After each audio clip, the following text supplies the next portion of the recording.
¿Qué onda? Oye, uno a veces piensa que las cosas más power, las hazañas bravas, son cosa de chibolos, ¿no? Pura gente joven con energía de sobra. Ah, sí, como que esa es la idea general, ¿no? Pero, ¿qué tal si te digo que uno de los retos más complicados en la conquista de Canaán lo pidió un tío de 85 años? Hoy nos metemos de lleno en esa historia alucinante del libro de Josué. Suena súper interesante. Vamos a explorar, los capítulos 13 y 14 de Josué. Nos vamos a enfocar en Caleb, este personaje increíble, y también en cómo se repartió la tierra prometida. Ok, Esto viene, para que sepan, de la lección 9 de Escuela Sabática para Jóvenes. Y la idea es cachar qué nos dice esta historia de hace, miles de años, sobre nuestra propia fe hoy en día. claro, ¿cómo aplica a nosotros? Exacto. ¿Cómo le hacemos frente a nuestros rollos, a nuestros problemas? ¿Y cómo se siente esa experiencia personal de caminar con Jesús hoy, aquí en Perú? Buenísimo el enfoque. Bien, empecemos a desmenuzar esto. A ver, la escena es más o menos así. Israel está en plena repartición de la tierra que acaban de conquistar, ¿ok? Ajá, después de las batallas principales. Y en medio de todo, ¡zas! Aparece Caleb, con sus 85 años bien puestos. ¿Y qué pide? Ojo, no pida un terrenito tranquilo con vista al mar para su jubilación, no. Jaja, no, nada de eso. Pide la zona más fregada, la más difícil, la montañosa donde vivían los descendientes de los gigantes, los anaseos. Esos que daban miedo. Tremendo. Y hay que decir que Josué, el líder, tampoco era ningún pulpín en ese momento, ¿ah? Ya tenía su edad también. Cierto, cierto. Y es interesante notar eso. El texto nos muestra que en el ejército y en el liderazgo de Israel, chambeaban juntos jóvenes y mayores. Y eso nos da una pista clave para hoy, ¿no? Para evitar esas broncas generacionales que a veces surgen, incluso en la iglesia. Es un tema recurrente a veces. Totalmente. Los jóvenes aportan energía, nuevas ideas, empuje. Los mayores traen la sabiduría, la experiencia, la perspectiva. Ambos grupos son recontra necesarios. Sí, se complementan. Y pueden lograr cosas impresionantes juntos, como lo vemos con Josué y Caleb. La edad nunca fue una excusa, ni para no servir, ni para no enfrentar desafíos bravos. Totalmente de acuerdo. Y hay que recordar quién era este pata Caleb. Hace 45 años, cuando tenía 40, fue uno de los 2 espías que mandaron a chequear la tierra de Canaán. Ah, claro, el famoso reporte de los espías. Exacto. Y de los 12, solo él y Josué tuvieron la fe, la valentía, para decir, oigan, sí podemos conquistarla con la ayuda de Dios. Mientras los otros 10... Los otros 10 se achicaron mal. Vieron gigantes, vieron ciudades fortificadas y metieron un miedo terrible a todo el pueblo. Así es. Y por esa falta de fe colectiva, ¡pum!, la consecuencia fue dura. Durísima. Casi 40 años tuvieron que dar vueltas por el desierto. Qué frustrante debió ser para Caleb y Josué, ¿no? Ver todo eso. Imagínate, y ese número, 45 años, es bien significativo. A ver, Caleb tenía 40 cuando fue espía, ¿cierto? Ajá. Y pide su herencia a los 85, o sea, 45 años después. Sabemos, por otros textos, que la sentencia por la rebelión en Cades Barnea, ese fue el lugar donde rechazaron entrar por miedo a los gigantes, fue de 40 años de vagar.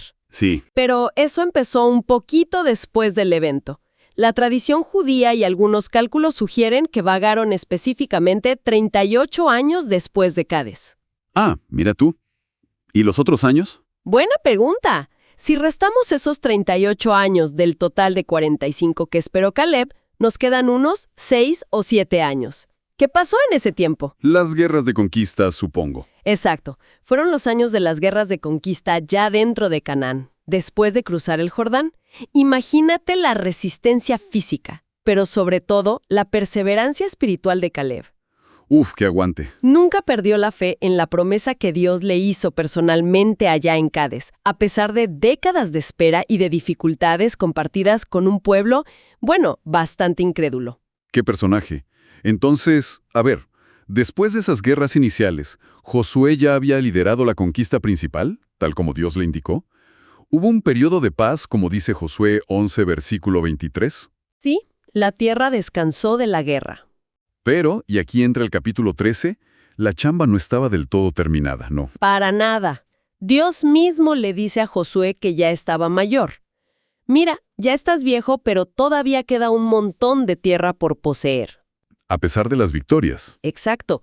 Igual empieza a repartir la herencia entre las 9,5 tribus que faltan, porque quedaban focos de resistencia cananea por todos lados. Entendido. Y ese es un punto crucial, la responsabilidad compartida.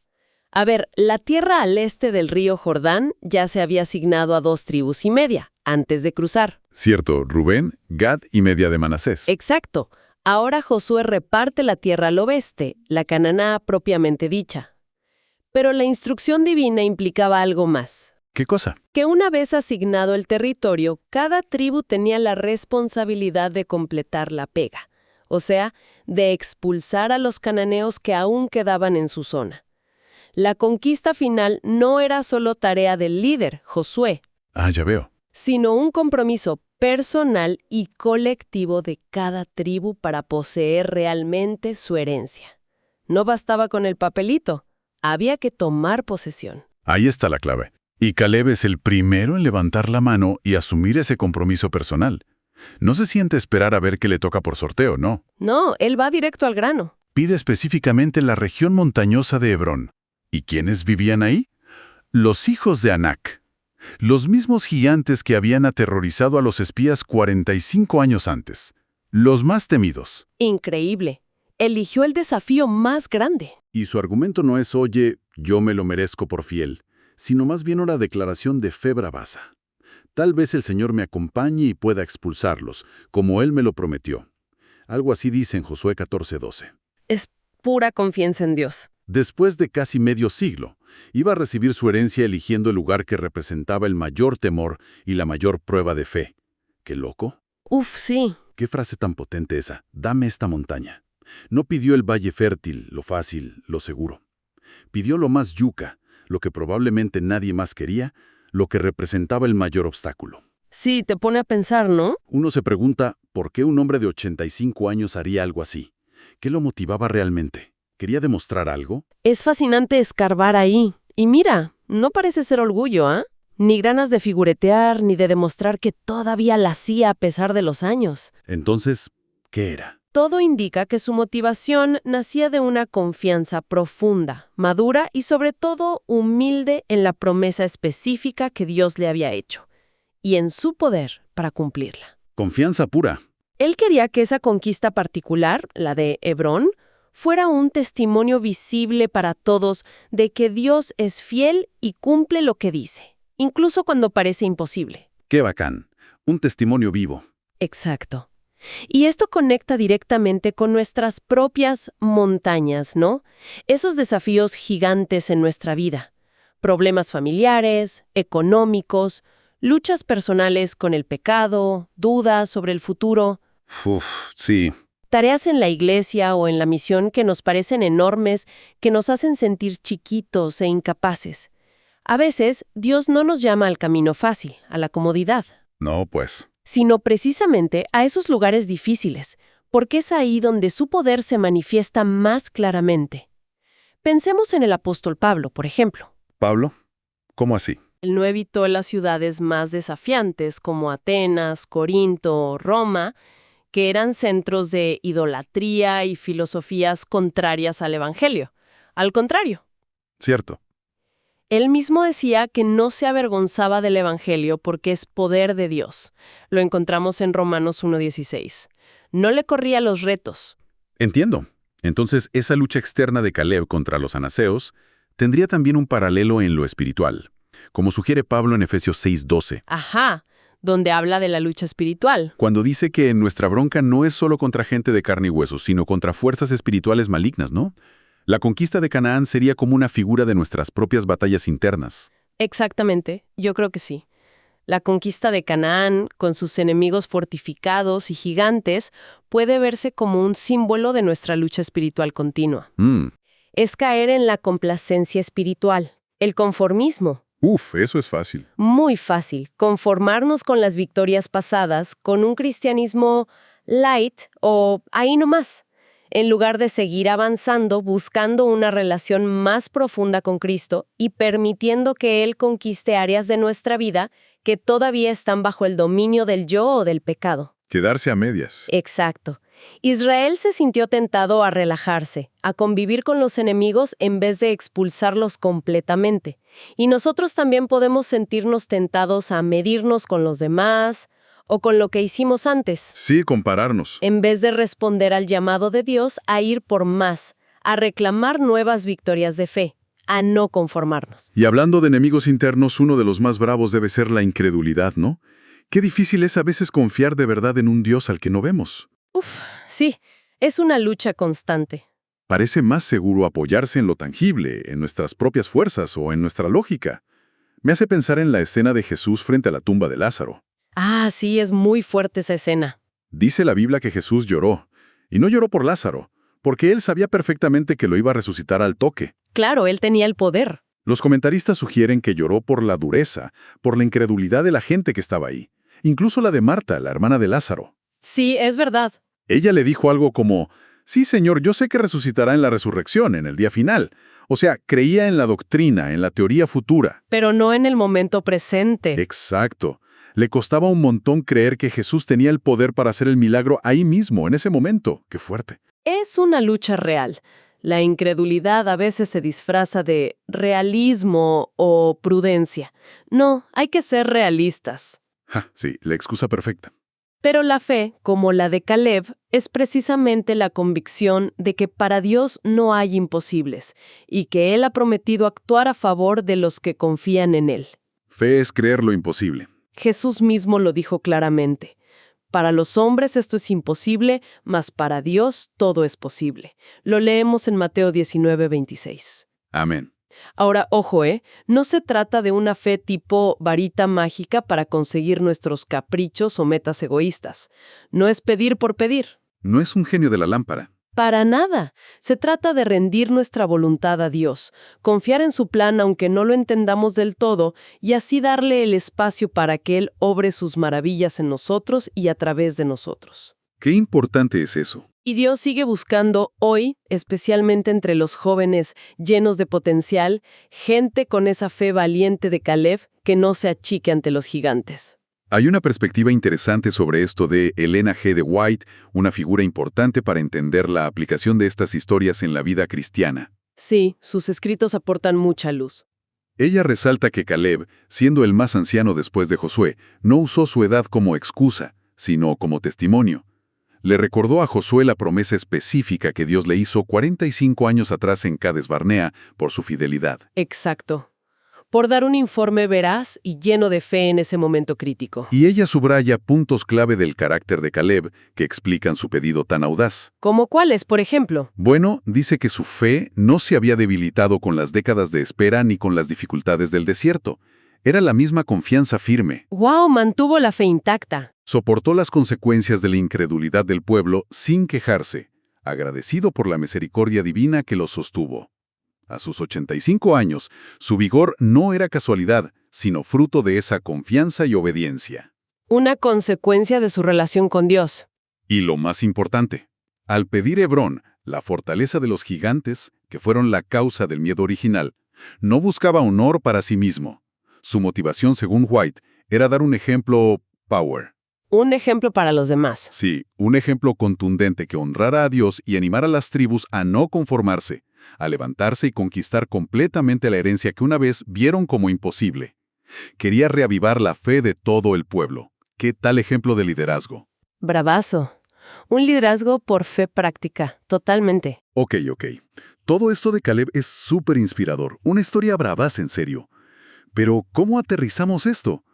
¿Qué tiene que ver este pata de hace 3000 años con nosotros, jóvenes del siglo XXI, aquí en Perú? Y nuestra relación personal con Jesús hoy. La conexión es directa y muy, muy personal.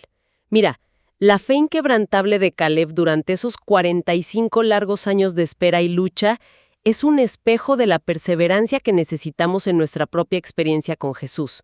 ¿Perseverancia? Sí, esperar el cumplimiento de sus promesas en nuestra vida, confiar en Él aunque las circunstancias griten imposible, como esos gigantes que parecían invencibles.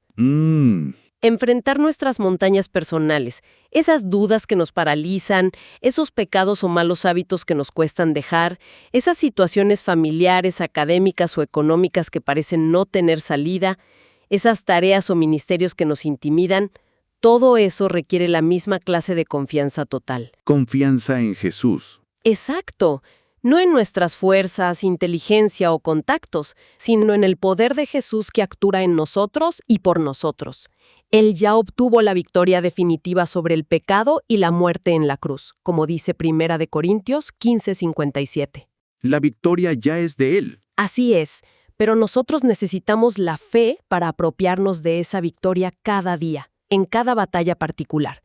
La fe activa esa victoria en nuestra vida. O sea, que acercarse a Jesús de verdad, tener una relación chévere y real con Él, significa estar dispuestos a no sacarle la vuelta a lo difícil, como que no evitar los problemas. Algo así. Implica mirar de frente a esos gigantes de incredulidad, de miedo, de conformismo dentro de nosotros mismos, como hizo Caleb con los anaseos. Enfrentarlos. ¿Sí? Significa no quedarnos a medias tintas en nuestra conquista espiritual. Definitivamente. No ser cristianos de calentura nomás de domingo. Entiendo. Ir hasta el final. Exactamente. Es tener la valentía que viene del Espíritu Santo, no de nosotros mismos, para poder decirle a Jesús con humildad y decisión: Señor, dame esta montaña. Qué fuerte esa oración. Dame este desafío. Ayúdame a enfrentar esta lucha. Dame tu fuerza para vencer esta debilidad. Confiando en su promesa como la que está en Romanos 8:37. En todas estas cosas somos más que vencedores por medio de aquel que nos amó. Más que vencedores. Sí, es entender que la obra de transformación que Jesús empezó en nosotros cuando le entregamos nuestra vida necesita nuestra fe activa y nuestra participación diaria para completarse. No podemos quedarnos estancados. No dormirse en los laureles. Exacto. No vivir de glorias pasadas o conformarnos con una fe cómoda que no nos desafía. La experiencia con Jesús es dinámica, es de dependencia constante, de seguir avanzando juntos, conquistando nuevo terreno espiritual día tras día. Entonces, si tuviéramos que sacar una pepa de oro de todo esto, ¿cuál sería? Que la historia de Caleb es un golazo porque nos enseña que la edad o las circunstancias son secundarias. Totalmente secundario. Lo que realmente importa es la fe firme en las promesas de Dios, y que no vale conformarse con un casi, con dejar enemigos internos sin enfrentar en nuestra vida espiritual. Hay que ir por todo. El llamado resuena de forma personal para cada quien que escucha, ¿sabes? No importa si recién empiezas tu camino de fe o si ya llevas tiempo en esto. Hay montañas específicas, desafíos particulares en tu vida. Cada uno tiene las suyas. Sí, y Dios te está llamando a reclamarlas por fe en el poder de Jesús. La conquista de Canaán no es solo historia antigua, es una figura de la conquista que continúa hoy, en nuestro corazón, en nuestras relaciones. Y en la misión. Y en la misión que Él nos encargue en nuestro barrio, universidad o chamba. La conquista sigue. Y para cerrar, les dejamos esta pregunta picando para que la piensen durante la semana.